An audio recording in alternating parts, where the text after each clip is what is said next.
18 মে বৃহস্পতিবার রাত 8টায় জাহিদ হোসেন আছে এডিটর স্পিকে। জানিয়ে দিচ্ছি শিরোনাম। বাদশার আমন্ত্রণে শনিবার সৌদি যাচ্ছেন প্রধানমন্ত্রী। সামরিক জোটে অন্তর্ভুক্ত হবে না বাংলাদেশ।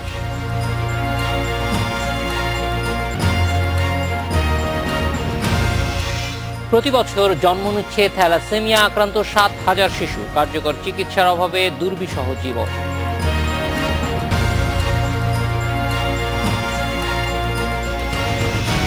চাহিদার চেয়ে সরবরাহ কম, টিসিবির খোলা বাজারে ভোগান্তিতে ক্রেতারা। পণ্যের মান নিয়ে অভিযোগ।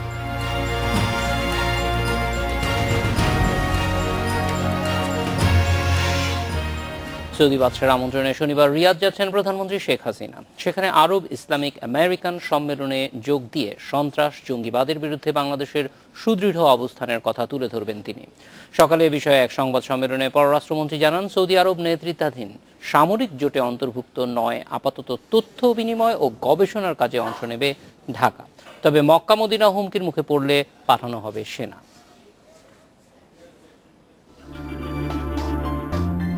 আরব ইসলামিক আমেরিকান সম্মেলনে যোগ দিতে 3 দিনের সফরে শনিবার সৌদি আরব যাচ্ছেন প্রধানমন্ত্রী।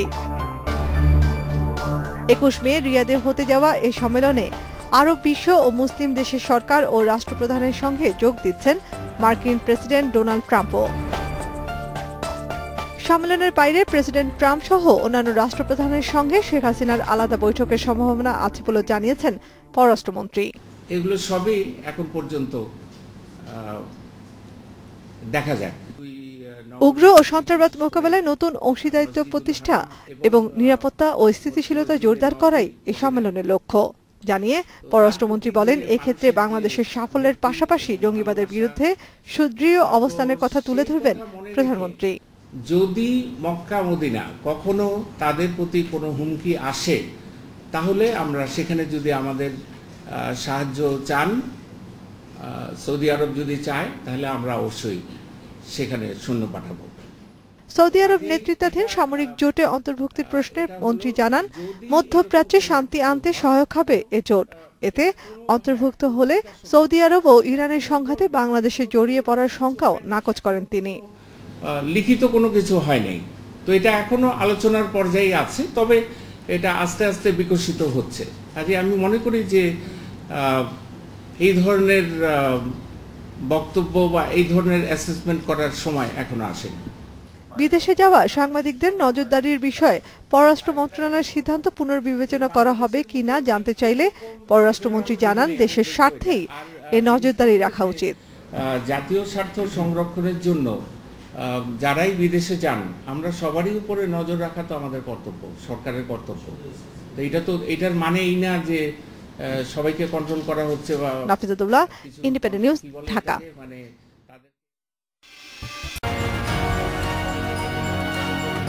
প্রধানমন্ত্রী সৌদি আরব সফর নিয়ে কথা বলতে আমাদের সঙ্গে আছেন সাবেক পররাষ্ট্র সচিব ওয়ালিউর রহমান। জনাব ওয়ালিউর রহমান, যেটি জানতে চাচ্ছিলাম যে এই সম্মেলনে ট্রাম্পের অংশগ্রহণ মুসলিম বিশ্বের সঙ্গে তার বোঝাপড়াটা কোন জায়গায় নিয়ে যাবে মনে করেন? দেখুন, এটা খুব একটা ইন্টারেস্টিং প্রশ্ন আপনি করেছেন, কারণ কিছুদিন আগেই প্রেসিডেন্ট ট্রাম্প 7টি দেশ, মুসলিম দেশের উপরে তিনি ব্যান করেছিলেন যে তারা আসতে পারবে না এটা বিশেষ সময়ের জন্য। কিন্তু সেটা ওখানকার আমেরিকান কোর্ট থেকে, ফেডারেল কোর্ট থেকে সেটাকে তার ব্যানটা বন্ধ করে দেওয়া হলো। এখন সেই ব্যানটা সেই সময়টা পেরিয়ে গেছে। কাজে এটা একটু দ্বৈত চিন্তাভাবনার ফল প্রসূ বলবো আমি। কিন্তু এটা বলতে হবে যে ট্রাম্প সাহেব একজন প্রেসিডেন্ট হয়েছেন, সরকার পরিচালনার ব্যাপারে তার কোনোদিন কোনো রকমের অভিজ্ঞতা ছিল না এবং তিনি কোনো সরকারি কাজ করেননি এবং তিনি গভর্নমেন্টের কোনো ব্যবস্থার সাথে জড়িত ছিলেন না। একজন বিজনেসম্যান তিনি, কাজেই তিনি অনেক কিছু জানেন না এবং অনেক কিছু বোঝেন না। এটা হলো রিয়ালিটি। এবং সেই হিসাবে তিনি জানতে চাচ্ছেন, তিনি মুসলিম বিশ্বে সৌদি আরবে তিনি আসবেন, যেখানে আমাদের সবচেয়ে বড় দুটি স্থান আছে, আমাদের পবিত্র স্থান মক্কা এবং মদিনা শরীফ। এটা একটা, আমি মনে করি যে তার চিন্তাধারা, তার ভাবনাটা নিশ্চয় অনেকটা বদলে যাবে। যে না, এক্ষেত্রে সব মুসলমানরা কিন্তু সন্ত্রাস নয়, এটা একটা ছোট্ট একটা গোষ্ঠী, খুবই ক্ষুদ্র একটা গোষ্ঠী, তারা সন্ত্রাসী কর্মকাণ্ড করে। এই শিক্ষাটা তিনি হয়তো এখান থেকে নিয়ে যাবেন, এবং এইটা নিয়ে গেলে মনে করব আমি যে আমাদের সবার জন্য মঙ্গল হবে, সারা বিশ্বের জন্য। এবং সেখানে আমরা মুসলমান দেশ তো অবশ্যই আমরা আছি সেখানে। ওয়ালিউর রহমান, শেষ একটি জিনিস, যে বাংলাদেশ এইখান থেকে কিভাবে বাংলাদেশ তার অবস্থানটা আরো জোরালো করতে পারে? কারণ আমরা দেখেছি যে গত কয়েক বছর যাবতীয় সন্ত্রাসের বিরুদ্ধে বাংলাদেশের অবস্থান জিরো টলারেন্স, সেই জায়গাটা বিশ্বের সবাইকে আরো শক্তিশালীভাবে জানিয়ে দেওয়া, যাতে এই যে আমরা যে কাজগুলি করছি, আমাদের যে অভিজ্ঞতা, সেগুলি কিভাবে তারা কাজে লাগাতে পারে এবং তাদের অভিজ্ঞতা আমরা আরো কিভাবে সমৃদ্ধ হতে পারি। ভালো প্রশ্ন করেছেন, সুন্দর প্রশ্ন। এটা হচ্ছে যে এই যে প্রধানমন্ত্রী যে যাচ্ছেন ওখানে, এই যাওয়াটাই হলো সবচেয়ে বড় জিনিস। এবং তিনি আমরা কি কি পদক্ষেপ গ্রহণ করেছি এবং এখনো করছি, এটা কিন্তু চলমান প্রক্রিয়া। আমাদের সন্ত্রাস বিরোধী যে চেষ্টা, এবং আমরা যে ট্রেনিং দিচ্ছি, দেশে বিদেশ থেকে আমরা খবরাখবর নেওয়া শুরু করেছি। আমরা ইন্টেলিজেন্স আমরা শেয়ার করছি বিদেশের সঙ্গে, ভারতের সাথে, এবং আমেরিকা বলেছে তারা আমাদের সাহায্য করছে, ব্রিটেন সাহায্য করবে। এই যে প্রক্রিয়াটা, এতে এই ব্যাপারটা প্রধানমন্ত্রী তিনি খুলে বলতে পারবেন, তুলে ধরতে পারবেন যে বাংলাদেশ আমরা কিভাবে আমাদের এখানে সন্ত্রাসকে আমরা রুখেছি এবং রুখবো, এবং এখনো আমরা সন্ত্রাসের সঙ্গে যুদ্ধ করছি। আমরা চলমান আমাদের যুদ্ধ চলছে। যুদ্ধ মানে ঠিক যুদ্ধ না, তাদের বিরুদ্ধে আমরা একটা আমাদের অভিযান চালাচ্ছি। আমরা সেই অভিযানটা আমরা চালিয়ে যাব, এবং এটা তিনি শেয়ার করবেন প্রথমবারের মতো এতগুলি দেশের সঙ্গে, 31 কান্ট্রিজ, এবং তার ভিতরে আমেরিকা থাকবে। এবং আমেরিকা জানা প্রয়োজন আছে, এবং আমেরিকা জানলে পরে সেটা আমাদের জন্য ভালো, আমেরিকার জন্য ভালো। যে না, মুসলমান দেশ মানে সেখানে সন্ত্রাস নয়, আমরা সন্ত্রাসের নয়, এবং আমরা বরং সন্ত্রাসের বিরুদ্ধে কাজ করছি। এইটা আমেরিকা জানবে, এবং জানাটা দরকার আছে। এটা আমাদের জন্য ভালো হবে, এবং আমেরিকার মতো রাষ্ট্র তাদের জন্য ভালো হবে। ওয়ালিউর রহমান, অনেক ধন্যবাদ আমাদের সঙ্গে যোগ দেওয়ার জন্য।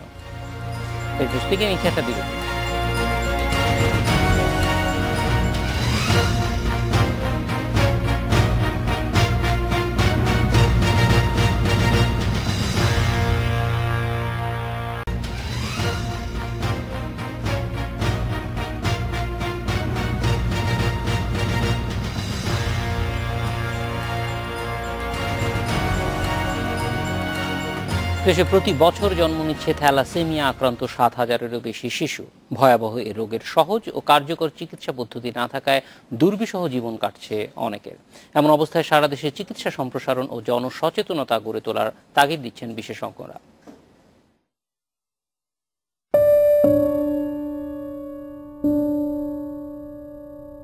হাবিব কাজলী দম্পতির বাড়ি খুলনা সদরে।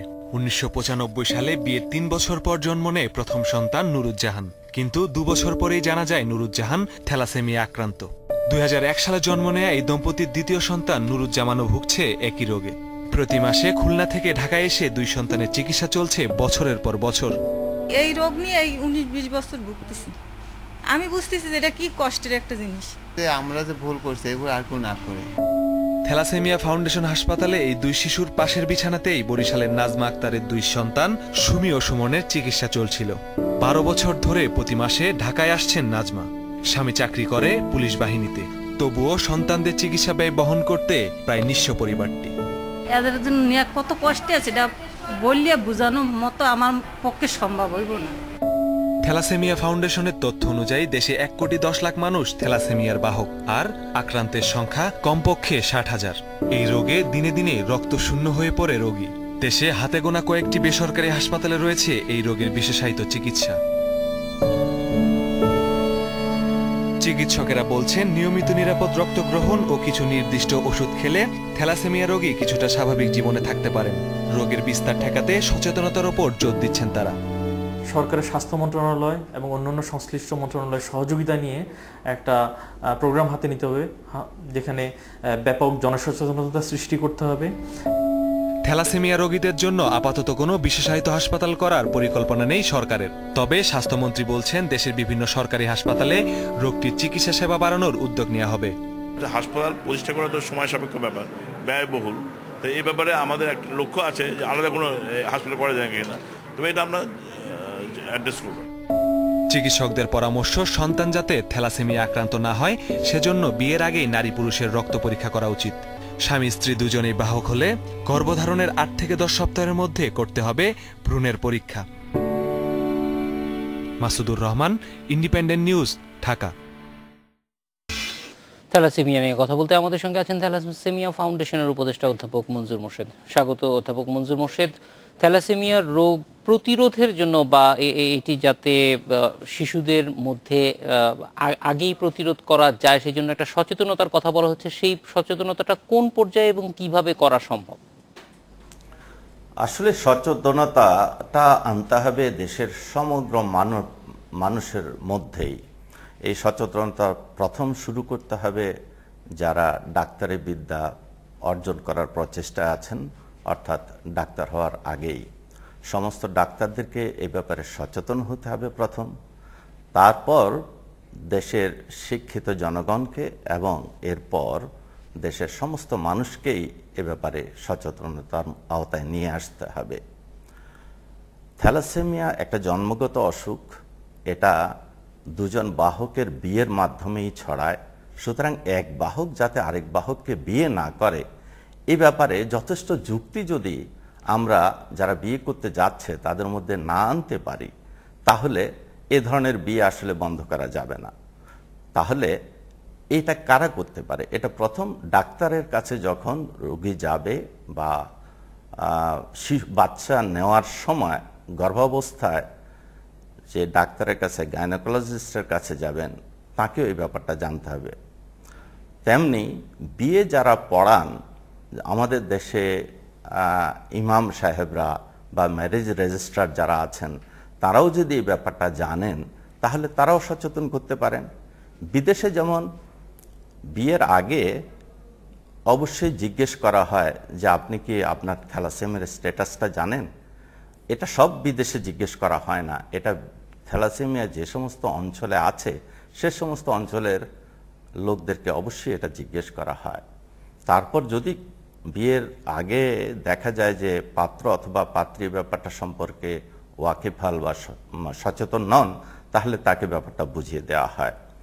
একজন ব্যক্তি যখন বুঝতে পারে যে আমি বাহক তাহলে তিনি অবশ্যই চাইবেন না যে আরেকজন বাহককে তিনি বিয়ে করেন। কিন্তু এই ব্যাপারটা আমাদের দেশে একেবারেই সাধারণ মানুষের মধ্যে তেমন একটা সচেতনতা নেই। তো এই সচেতনতার জায়গাটুকু যেমন আমি আগেই বলেছি যে ডাক্তারি যারা পড়ছে তাদেরকে আগে জানতে হবে, কারণ এই ব্যাপারটা আমরা দেখেছি যে ডাক্তারদের মধ্যেও অনেকেই জানে না। তারপর এটা নিশ্চিত হওয়া কতটা ব্যয় সাপেক্ষ? যেমন আমরা সবাই কিন্তু এটা বাধ্যতামূলক যে আমরা জানি যে আমাদের রক্তের গ্রুপ কি, সেরকম প্রত্যেকেই এটা যাচাই করে নিতে পারেন কিনা? এটা আসলে একটা টেস্টের মাধ্যমে অবশ্যই সবাই জেনে নিতে পারেন। সে টেস্টটাকে বলা হয় হিমোগ্লোবিন ইলেকট্রোফরেসিস।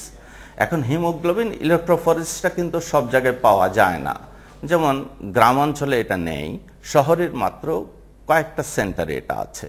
তাহলে সেখানে নিশ্চয়ই অল্টারনেটিভ কিছু আছে, সেটা হলো সিবিসি, কমপ্লিট ব্লাড কাউন্ট। এটা কিন্তু শুধুমাত্র যে অটোমেটিক অ্যানালাইজারে করা হয় তা না, এটা গ্রামেও করা যায়। করে কিন্তু একজন ডাক্তার বলে দিতে পারেন যে এই যে রক্ত পরীক্ষাটা আমি করছি এর বোধহয় থ্যালাসেমিয়ার টেস্টটা করে নেওয়া উচিত। তাহলে এর পরবর্তী হিমোগ্লোবিন ইলেকট্রোফরেসিস টেস্টটা যেখানে এটা অ্যাভেলেবল পাওয়া যায় সেখানে করা যেতে পারে। তাহলে খুব বেশি ব্যয় সাপেক্ষ নয়, কিন্তু সিবিসি একটা করতে খুব বেশি হলে 600 টাকা যাবে, আর হিমোগ্লোবিন ইলেকট্রোফরেসিস করতে 1000 টাকার মতো যাবে। কিন্তু সরকার ইচ্ছা করলেই বা বড় বড় হাসপাতালগুলো ইচ্ছা করলে এই ব্যয়টা সিবিসিটা 50 টাকার মধ্যে এবং হিমোগ্লোবিন ইলেকট্রোফরেসিসটা 300 টাকার মধ্যে নিয়ে আসতে পারেন। তাহলে এই জিনিসটা কিন্তু ব্যয় সাপেক্ষ নয়। বরং যে জিনিসটা দরকার সেটা হচ্ছে সচেতনতা। আমি অধ্যাপক মনজুর মোর্শেদ, আমরাও আশা করি যে সবাই সচেতন হবে এবং সরকার এই ব্যাপারে অবশ্যই পরীক্ষার বিষয়টা সহজলভ্য করে তুলবে সারা দেশে। আমাদের সঙ্গে যোগ দেওয়ার জন্য আপনাকে অনেক ধন্যবাদ। এডওয়ার্ড স্পিকে নিচ্ছে আরো একটা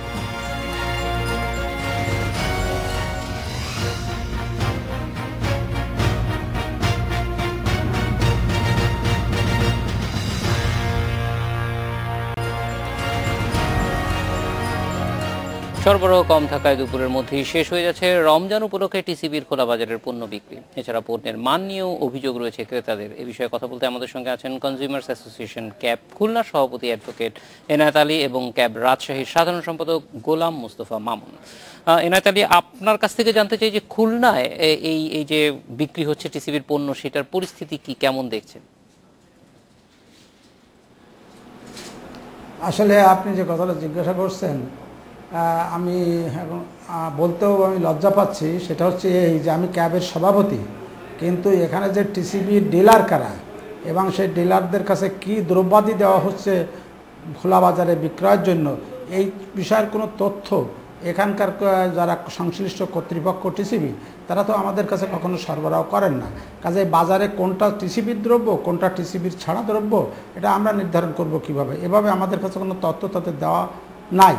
এবং এখানে কতজন ডিলার, কোন ডিলারকে কত মাল দেওয়া হয়েছে, কোন ডিলারকে কি কি আইটেম দেওয়া হয়েছে, এটা যদি আমাদের কাছে জানানো থাকতো, একটা লিস্ট যদি দেওয়া থাকতো কর্তৃপক্ষের পক্ষ থেকে, কারণ এটা তো গভর্নমেন্ট রান করে আর কি টিসিবির জন্মলগ্ন থেকে, তো তাহলে তো আমরা আমাদের ক্যাবের যে অ্যাসোসিয়েশন আছে, এই অ্যাসোসিয়েশনে আমরা এটা নিয়ে তো আলোচনা করে তারপরে সুন্দর একটা সিদ্ধান্ত নিয়ে আমরা নিজেরাই বিভিন্ন দলে বিভক্ত হয়ে আমরা সমস্ত ডিলারদের মানে দুয়ারে যাওয়া অথবা তাদের ওখানে যে আমরা বুঝতে পারতাম যে তারা কিছু মানে সততার সাথে কি ক্রয় বিক্রয় করছে, তারা কি সততার সাথে তাদের দায়িত্ব পালন করছে, না তারা কোনো রকমের মানে আনএথিক্যাল অ্যাক্টিভিটিস করতেছে, এটা তো আমাদের জানবার কোনো সুযোগই নাই। কারণ আমাদের কাছে তো বলা হয়নি যে টিসিবি এই মাল এতজন ডিলারকে এইভাবে দিয়েছে, এইভাবে বিতরণ হবে, এটা কিন্তু আমাদের কাছে দেওয়া নাই। অ্যাডভোকেট এনায়েত আলী, ফলে ভবিষ্যতে কি আপনি মনে করেন যে টিসিবি এই ধরনের কার্যক্রম করলে ক্যাবের সঙ্গে আলোচনা করে যদি করে তাহলে হয়তো ভালো হবে? সেইটাই সত্যি কারেক্ট হবে আমি মনে করি, কারণ কনজিউমার্স ভোক্তা অধিকার আইন তৈরি করা হয়েছে এবং ভোক্তা অধিকারের আইনের পরিপ্রেক্ষিতে এই যে সমস্ত জেলায় এই যে ধরনের তাদের ইউনিট গঠন করা হয়েছে, তাহলে তারাই হচ্ছে প্রথম ব্যক্তি আমি মনে করি, প্রথম মানে এজেন্ট যে যারা সত্যিকারের তথ্য উদ্ধার করতে পারবে। এবং টিসিবি এই কাজ করার পূর্বে আমার মনে হয় ক্যাবের সাথে যারা সম্পৃক্ত, যেমন ঢাকাতে আছে, হেড অফিসেও আছে, তাহলে তাদের সাথে সম্পৃক্ত হয়ে তাদের কাছে টোটাল লিস্টটা দিয়ে যদি বলা হতো যে খুলনার জন্য অমুক অমুক ডিলার, অমুক জায়গার জন্য অমুক অমুক ডিলার, তাহলে সেই ক্ষেত্রে কোন কোন মাল তাদের কাছে আসবে তারও তালিকা দিতে হবে। তা নাহলে আমরা বুঝবো কী করে? কারণ সেই ব্যক্তি আমাদেরকে সত্য কথা বললো কি বললো না আমরা জানবো কী করে? তার পূর্ব তথ্য আমাদের কাছে থাকতে হবে এবং এই জিনিসটা থাকতে হবে। এবং এই জিনিসটা আমি মনে করি যে টিসিবির পক্ষ থেকে এই ধরনের কোনো বন্টন ব্যবস্থা ডিলারশিপ করতে গেলে অবশ্যই আগে কনজিউমার অ্যাসোসিয়েশনের সাথে তাদেরকে এটা সম্পর্ক সৃষ্টি করা দরকার। অবশ্যই। তাহলে আমরা একটু রাজশাহীর পরিস্থিতি জানবো। গোলাম মুস্তফা মামুন, আমরা জানতে চাই যে রাজশাহী যে টিসিবির পণ্য দেয়া হচ্ছে সেইটির পরিস্থিতি কি এবং সেখানে মান সম্পর্কে ক্রেতারা কোনো অভিযোগ করছেন কিনা?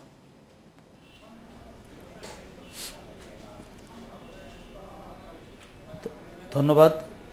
রাজশাহী টিসিবির গত 15 তারিখ থেকে রাজশাহী শহরের 5টি ট্রাকের মাধ্যম দিয়ে শহরে আপনার মাল সরবরাহ করছে এবং টিসিবির তথ্য মোতাবেক 81টি ডিলারের মাধ্যম দিয়ে তারা পুরো রাজশাহী শহরটা কভার করছে।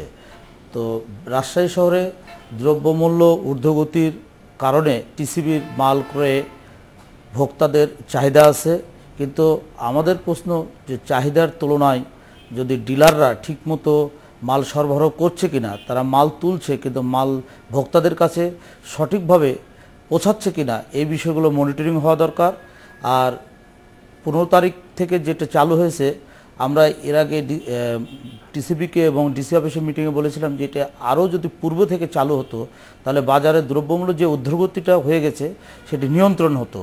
আর ক্যাবকে এই টিসিবির পণ্য সরবরাহের ক্ষেত্রে ক্যাবের সাথে একটি বৈঠক করে ক্যাবকে মনিটরিং টিমে যদি সম্পৃক্ত করা হতো, তাহলে আমরা ডিলাররা ঠিকমতো মাল সরবরাহ করছে এবং ভোক্তাদের কাছে পৌঁছাচ্ছে কিনা, ভোক্তারা সঠিকভাবে মাল পাচ্ছে কিনা, বা ডিলাররা মাল সরবরাহকৃত মাল বিক্রয় না করে অন্য পথে বাজারে তারা ব্যবসায়ীদের কাছে ছেড়ে দিচ্ছে কিনা, সেই বিষয়গুলো আমরা দেখতে পারতাম এবং মনিটরিং করতে পারতাম। তো আমরা চাই যে টিসিবির এই উদ্যোগের সাথে ক্যাবের সম্পৃক্ততা ঘটুক, এবং যেহেতু ক্যাব সরাসরি কনজিউমারদেরকে নিয়ে কাজ করে, কনজিউমার সংগঠনকে নিয়ে কাজ করে, কনজিউমারদের সাথে টিসিবি এবং ক্যাবের একটা যদি সমন্বয় ঘটে, তাহলে ভোক্তারা নিশ্চিত হবে এবং ভোক্তারা সরবরাহকৃত মালের নিশ্চিতভাবে তারা পাবে, এটা আমরা আশা করি। এবং বাজারে টিসিবির মাল ব্যাপক হারে যদি সেল হয়, তাহলে বাজার নিয়ন্ত্রিত হবে। মোস্তফা মামুন, একটা বিষয় একটু জানতে চাই যে টিসিবির পণ্য যারা কিনতে আসে তারা দীর্ঘ সময়, বিশেষ করে খোলা ট্রাকে যারা কেনেন, দীর্ঘ সময় লাইনে দাঁড়িয়ে থাকেন। এইটি আসলে যেহেতু একটা নির্দিষ্ট পরিমাণ পণ্যই দেয়া হয়, ফলে এটা আগেই প্যাকেটজাত রাখার মতো ব্যবস্থা তারা করছেন না, সেটি কি করা উচিত কিনা? হ্যাঁ, অবশ্যই করা উচিত, কারণ ভোক্তারা ট্রাকের সামনে দাঁড়িয়ে থাকে, সেখানে এই গরমে রোদে তাদের কষ্ট হয়। যদি তারা লোকবল বাড়িয়ে মাল যদি প্যাকেটজাত করে নিয়ে আসে, তাহলে স্লিপ সিস্টেম করলে তারা স্লিপে টাকা দিয়ে দিল, স্লিপটা জমা দিল, সঙ্গে সঙ্গে মালটা পেয়ে গেল, তাহলে ভোক্তাদেরকে ভোগান্তিটা অন্তত দূর হয়। এবং আপনারা দেখবেন যে ট্রাকের সামনে ভোক্তারা খুব কষ্ট করে মাল সরবরাহ করে, সেই ক্ষেত্রে ট্রাকের সংখ্যা যদি শহরে আরও বাড়ানো যায়, তাহলে এই ভোক্তাদের সুবিধা হয় এবং ভোক্তারা মাল সরবরাহ করতে নিজেদেরকে স্বাচ্ছন্দ্য বোধ করবে। গোলাম মোস্তফা মামুন এবং অ্যাডভোকেট এনায়েত আলী, আপনাদের দুজনকেই অনেক ধন্যবাদ আমাদের সঙ্গে যোগ দেওয়ার জন্য। এই ছিল আজকের এডিটর স্পিকে। আমন্ত্রণ আমাদের পরের আয়োজন।